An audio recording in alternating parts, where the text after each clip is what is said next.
Hola, ¿cómo están? Hoy continuamos con la terapéutica del aparato respiratorio, pero vamos a abordar el tema de broncodilatadores y antimicrobianos esta semana. Los broncodilatadores son fármacos que están destinados a revertir cuadros de la contracción de la musculatura lisa bronquial.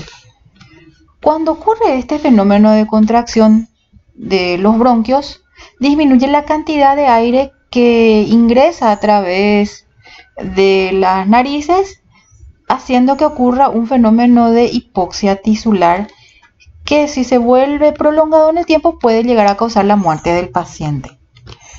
Este tipo de reacciones de broncoconstricción ocurren en casos de reacciones alérgicas, en donde hay una intensa actividad de unas células denominadas mastocitos que tienen en su interior una sustancia vasoactiva que se llama histamina.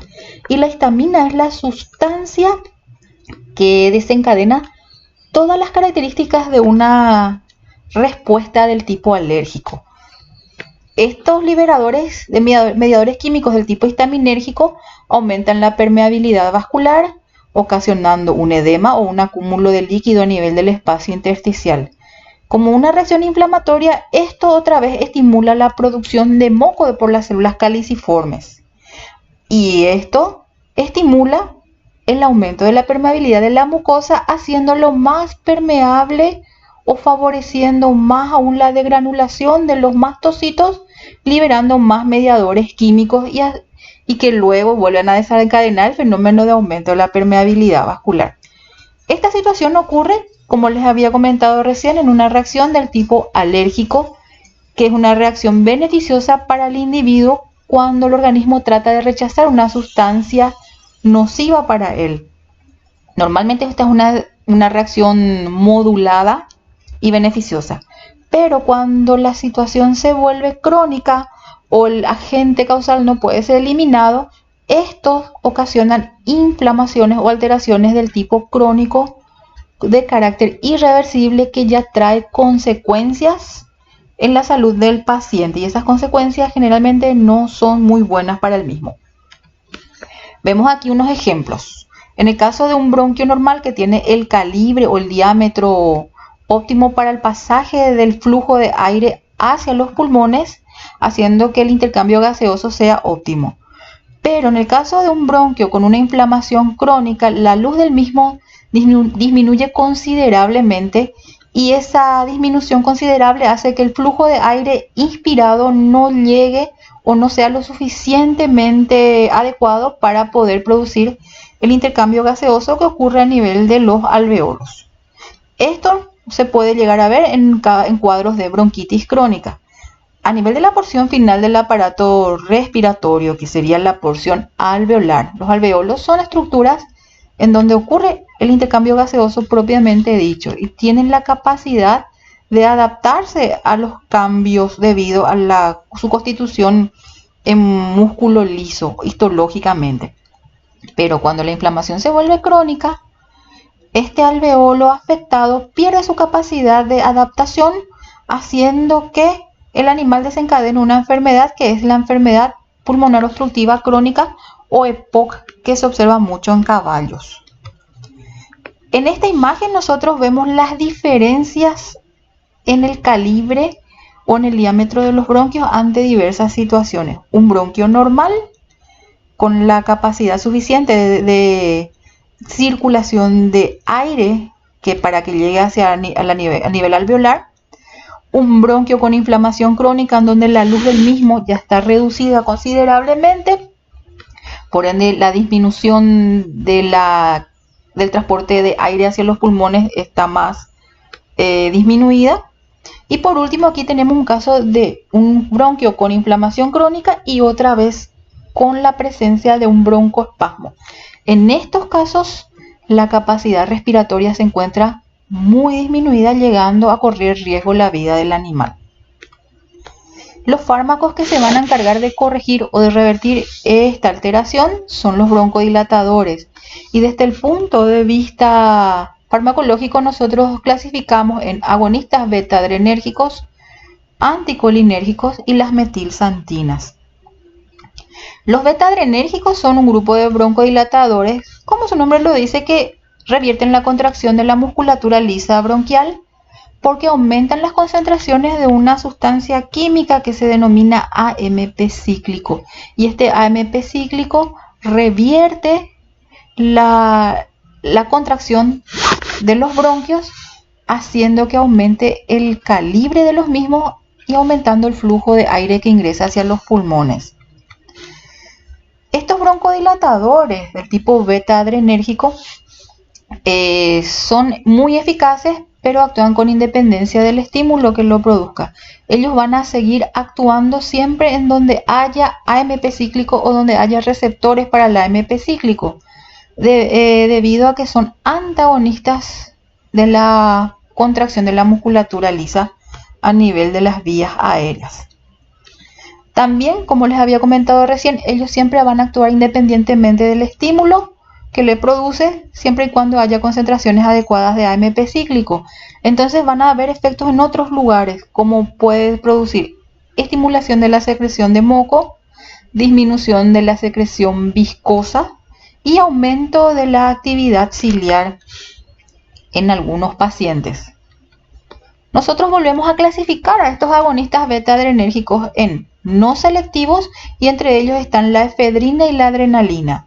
Y en los selectivos, que están en donde vemos el clenbuterol, el salbutamol, la terbutalina y la isoprenalina. Vamos a hablar primero de los no selectivos. Como habíamos dicho recién, ellos siempre actúan en forma independiente al estímulo que le produzca. Entonces, en donde haya receptores para estas sustancias, vamos a ver efectos en el paciente. Producen vasoconstricción, taquicardia, aumento del flujo a nivel de las arterias coronarias, estimulación del sistema nervioso central, la broncodilatación, que es el efecto que estamos esperando en este caso, hipertonía de esfínteres y anorexia en algunos pacientes. Estos fármacos de manera principal usamos para revertir el broncoespasmo en algunos pacientes con cuadro alérgico o prevenir una broncoconstricción inmediata que ocurre después del ejercicio u otros estímulos del tipo alérgeno en estos pacientes. Entre los fármacos selectivos, el que tiene mucha utilidad en veterinaria es el clenbuterol. A diferencia de los no selectivos como la efedrina y la adrenalina, tiene menos efectos secundarios. También se puede administrar por vía oral o parenteral. Entonces tenemos un poco más de opciones a la hora de suministrar este tipo de fármacos. Producen la relajación de la musculatura lisa bronquial, que es lo que estamos esperando en este caso como efecto deseable, pero también produce relajación de la musculatura uterina y también de la musculatura vascular. El clenbuterol está indicado en el tratamiento de la enfermedad pulmonar obstructiva crónica en equinos. Y como efectos adversos, cuando se utiliza este fármaco, podemos ver que los pacientes reaccionan o tienen taquicardia. También produce sudoración y temblores musculares en estos pacientes ante el uso del clenbuterol. La dosis del clenbuterol para caballos con enfermedad pulmonar obstructiva crónica es 0,8 microgramos kilo por vía oral, y también se puede administrar por vía parenteral cada 12 horas, y la duración del tratamiento es de 10 días con la utilización del clenbuterol como droga para este tipo de enfermedades. Otros fármacos que también corresponden a los agonistas beta adrenérgicos selectivos son la isoprenalina, la orsiprenalina, la terbutalina y el salbutamol, que son los más utilizados, que es el más utilizado en el caso de salbutamol en el tratamiento del asma bronquial en muchos pacientes. Como habíamos dicho, estas drogas se pueden administrar tanto por vía oral como por vía parenteral. Aquí vemos que la gran mayoría de estos fármacos vienen para ser inhalados en forma de disparos, en donde se utilizan unos dispositivos que adaptan la cantidad o regulan la cantidad de droga que va a llegar hacia los pulmones, y este tipo de dispositivos se llaman aerocámaras. Como estos medicamentos por cada disparo vienen regulados para una dosis destinado a un humano, para pacientes veterinarios de talla pequeña esa dosis debería o es muy alta para los mismos. La aerocámara lo que hace es diluir o permitir que la droga se disperse dentro de la misma, permitiendo que el animal inspire o inhale una cantidad suficiente que permita la reversión de la contracción de la musculatura lisa bronquial. Esto es un dispositivo que se usa generalmente para el tratamiento en gatos asmáticos. Hay efectos adversos que también se observan ante la aplicación de estos fármacos por vía oral. Pueden presentar temblores, taquicardia, intranquilidad y nerviosismo. Son todos productos de la actividad de los receptores que se observan a nivel de los órganos que tienen estas características. Entonces puede producir a nivel del aparato circulatorio taquicardia, a nivel del sistema nervioso central intranquilidad y nerviosismo, y a nivel de lo que sería la musculatura, el músculo estriado, también produce temblores.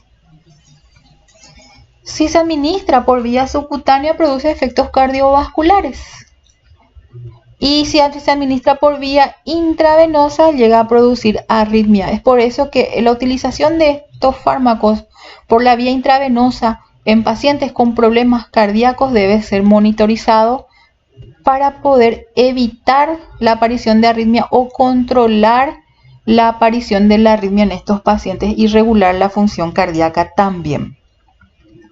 Las dosis que nosotros vamos a utilizar tanto para agonistas beta-adrenérgicos no selectivos y selectivos son estas que vemos en este cuadro. La epinefrina se utiliza en una dosis en perros, 0,01 a 0,02 miligramos por vía intratraqueal y vía intravenosa. En gatos es 0,01 miligramos kilo por vía intravenosa o intramuscular. En caballos es 0,01, parecida a la del perro y gato, y así también como la de los bovinos.